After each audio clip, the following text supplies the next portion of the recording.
Oh hey, it's Wes, and today I've taken way too long to make this video, but it is time to talk about the new-ish, depending on how you look at it, Sony 35 1.4 G Master. Let's jump into it. Why new-ish? Well, if you've been following this market at all, the G Master was announced so long ago, at the beginning of the year.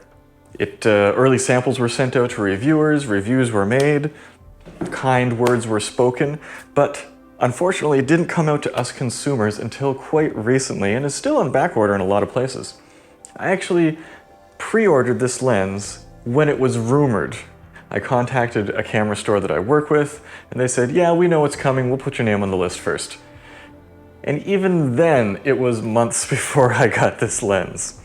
I don't know what the production issues were that Sony had to get through, but what I do wonder, and unfortunately I don't have the ability to test this, is if there is a significant difference between the production version of this lens, this one right here, and the prototype or tester media version of this lens. I don't know. But we'll see if we can find anything different about this lens as we go through the categories and have a look at this in an ordered and structured manner. So let's do it, starting with, as always, the build quality. Build quality is absolutely unsurprising. What do I mean by that? Well, this lens is an incredibly familiar design. If you've seen the 24 G Master, if you've seen the 85 G Master, if you've seen the 50 G Master before this even came out to the general public, you are familiar with this design. Let's have a closer look at one of them here. So this is the 85 G Master. And ostensibly, they appear to be pretty much the same.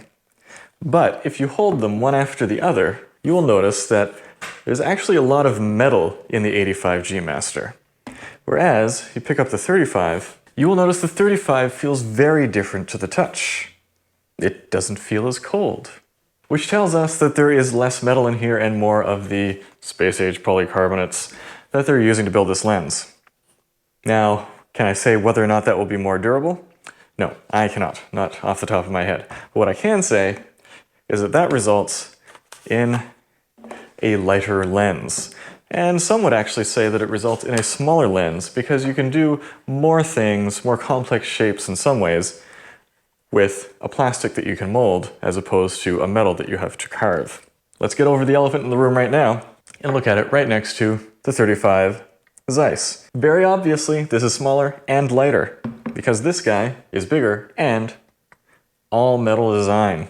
Classic. If we dive a little bit deeper into the build quality of this, we have the same focus wheel that we have on all of our lenses. Feels the same. The aperture dial, however, is slightly updated. Has been updated on a few of the G Master lenses now in that it is harder to get it out of auto and into manual, which is fantastic. Still not as good as the Sigma 85 DN that actually has a switch that locks it in place. With these original ones, there's very little preventing it from coming out of auto, and so I knock this all the time by accident, whether it's hanging on my belt, in my bag, even in my hand. So this constantly gets knocked into place. This one, however, I have yet to move by accident, although I'm sure it would be possible. And again, this is a declickable aperture ring. And then, if we pop it open on the back here, we have a weather sealing gasket. Now, the Zeiss is supposed to be a weather sealed lens as well, but there's actually no gasket back here, just a little bit of raised metal. A clear positive for the G Master. And some would ask, how do you make a lens that's supposed to have the same aperture, 1.4, as the previous one, and yet it has a smaller opening? Isn't that my aperture? That's an excellent question. But your aperture is actually further inside here. It's actually closer to, or a part of, where you see the aperture blades. That's the aperture. And so if you look inside these two lenses, you'll see that that section is pretty much identical in size because that is the nature of a 35mm lens. If we do just a little bit of math here, since aperture is an inverse value, this is a 35mm lens, so 35 divided by 1.4, that means that our aperture has to be 25mm or 2.5 centimeters, about an inch. That's about how big these apertures are. You can make a 35 1.4 lens way smaller than this, even for full frame. Let me introduce you to the 7 Artisans 35 1.4. All metal design, that's a plus. And have a look at this aperture. And again, if we look very closely, the actual aperture of this lens is approximately the same. It actually looks a little bit bigger on the Artisans. Obviously, you're not going to have the same optical quality with this, but there you have it. Yes, it is a 35 1.4, but it is smaller, it is lighter, and it is a 10 out of 10 for build quality. It's the best lenses that they can make. Moving on to handling and usability. We've already talked a fair amount about this, but generally speaking, we have an autofocus manual focus switch on the side. We have the programmable side button for eye autofocus or focus hold. We have our manual focus ring, which is focused by wire, but it's linear now, not that ridiculous dynamic stuff Sony's been doing. I wish they would go back and do a firmware update to allow you to switch the old lenses, but as of right now, they haven't done that yet. Big win for handling and usability is just how small and light this lens is. It is fantastic, the balance is way better. It just kind of disappears into your camera. That's great.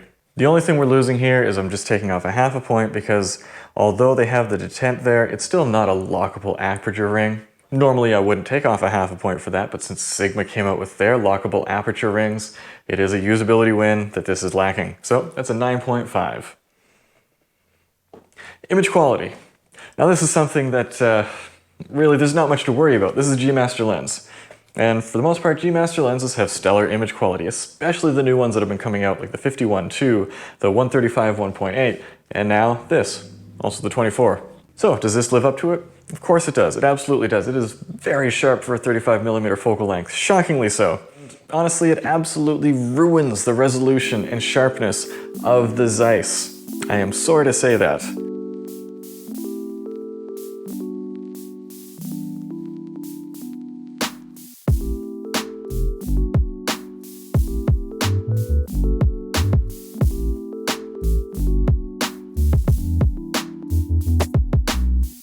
It's not shocking though, because a lot of these lenses are decentered, and even the ones that aren't decentered are very soft around the edges.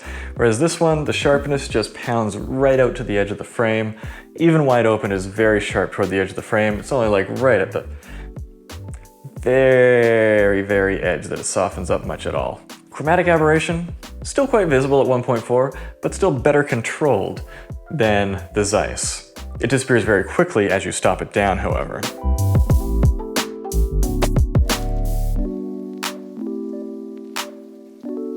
Flaring, very well controlled. It does do a little bit of washout, however, not so bad.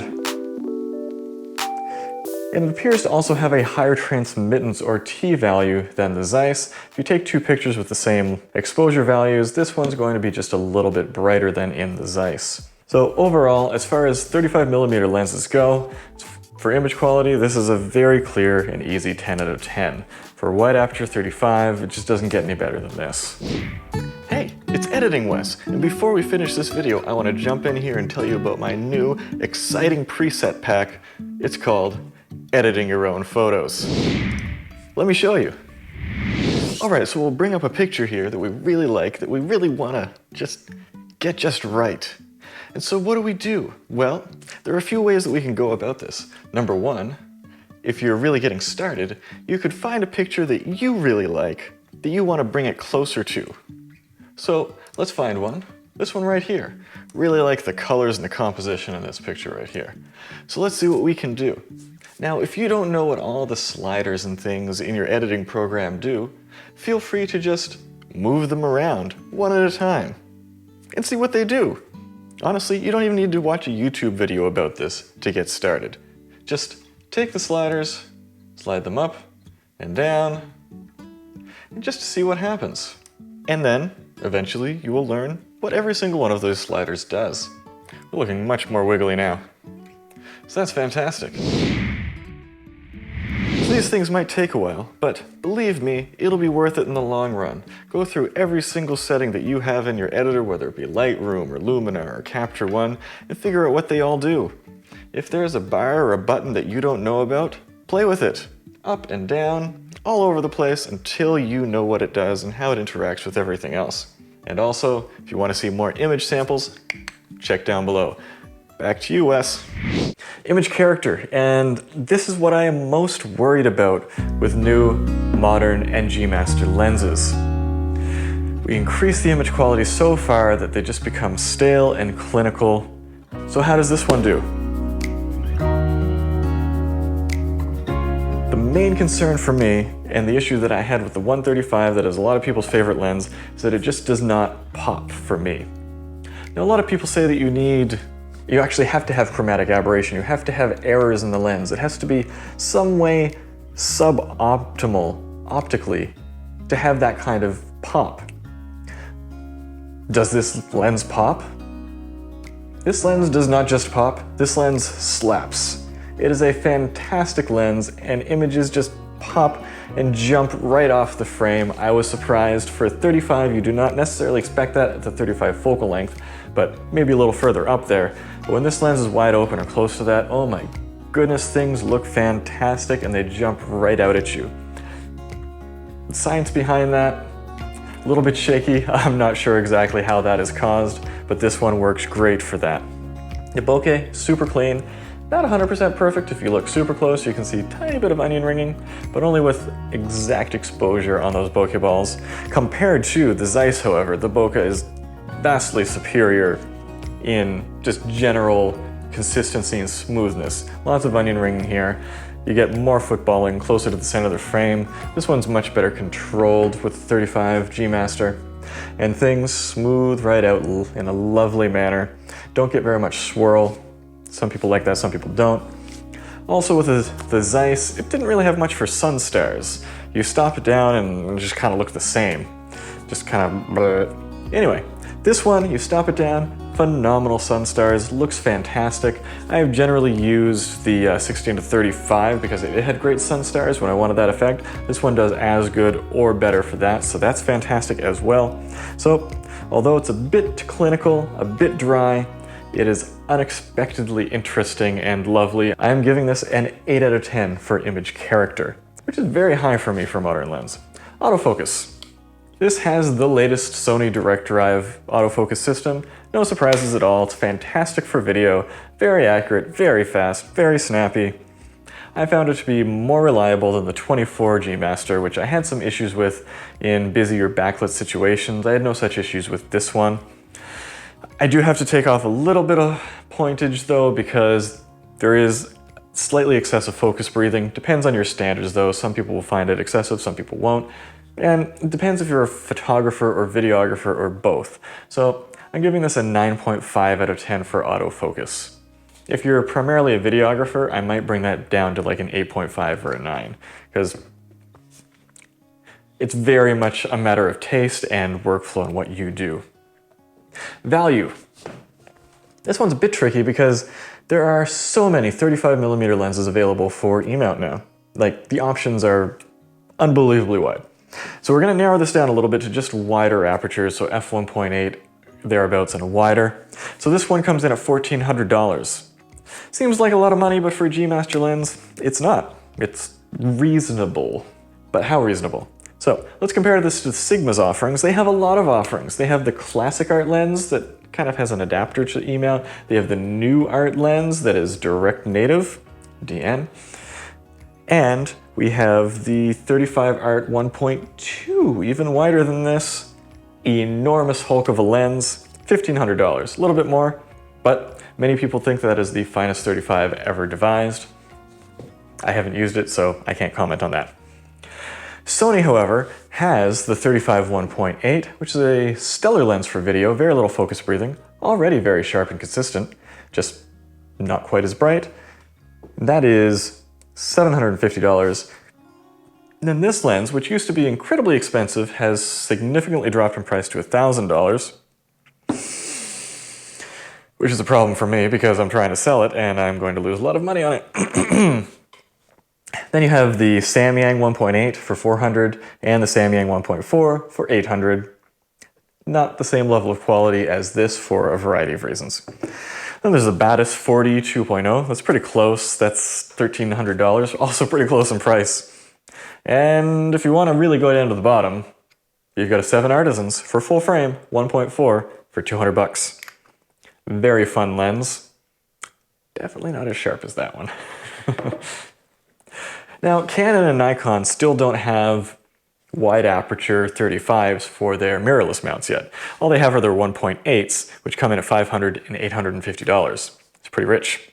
If we compare the current crop of other wide aperture lenses from Canon, Sony, and Nikon, we can see that with the 51.2, we have Sony at 2000, Nikon at 2100, and Canon at 2300. So it's pretty safe to say that if and when they come out with their versions of this, they're probably going to be more expensive. And they're probably going to be significantly larger. Have you seen that Nikon 51.2? It is massive. So essentially, the biggest competition for Sony in this case is themselves with the 35 1.8, which really gives us a run for its money. So unless you need that wider aperture, it's not worth it to you. But as far as high-end native lenses go, it is a good value. So I'm going to give that a 7 out of 10 overall for value. That's going to give us a 54 out of 60 for total score. I believe that is the highest score I've ever given a lens. Because the scoring system is very complicated and there are many things to weigh. If you have any questions about this or comments about Sony 35 1.4, let me know down in the comments below, or anything that you think that I should be looking at or reviewing, let me know down there. I'm always hanging out, answering questions. So, until next time, please buy this lens, link in the description, like this actual one on eBay. And if you want to buy one of these, there's a link in the description for that as well to help support this channel and feed my fat cats. Let's go take some photos.